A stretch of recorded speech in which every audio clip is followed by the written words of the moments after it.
أمير المؤمنين عليه الصلاة والسلام كان عمره على أكثر التقادير 3 أيام ولعله أقل.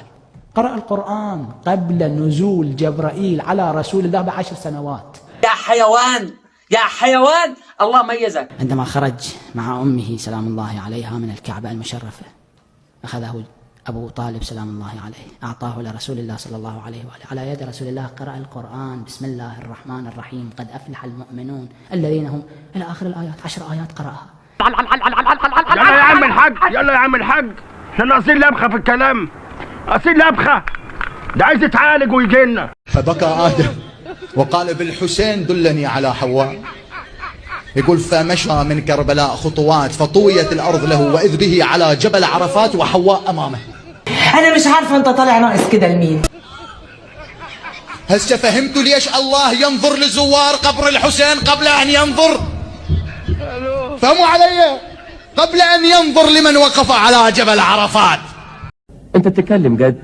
لا حول ولا قوة إلا بالله، والله ما أعرف غير منك دلوقتي يا أبو حميد. لو ما الحسين ماكو جبل عرفات. لذلك هناك هي حجة واحدة، أما خطوة للحسين ب1000 حجة و1000 عمرة. تدري ليش؟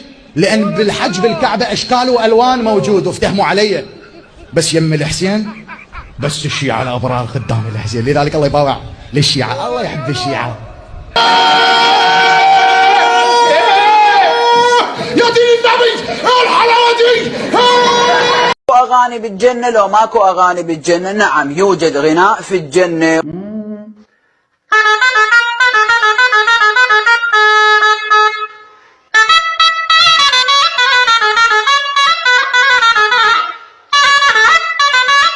من قال يا علي مرة واحدة كأنما ختم القرآن 18,000 مرة ختمها رسول الله. هاي اللي تشكر.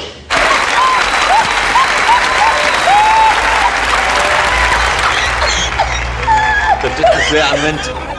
بيكذب. ده بيكذب؟ إن الله اصطفى آدم ونوحا وآل إبراهيم وآل عمران وآل محمد على العالم. شيعي يحرف القرآن الكريم، يقول آل محمد، وقد ذكر الله سبحانه وتعالى في سورة آل عمران آية 33 ماذا ذكر؟ إن الله اصطفى آدم ونوحا وآل إبراهيم وآل عمران على العالمين. أين آل محمد؟ اذهب لسورة آل عمران آية 33. أين؟ أنتم تكذبون على الضعفاء النفوس، وخاصة الشيعة العوام.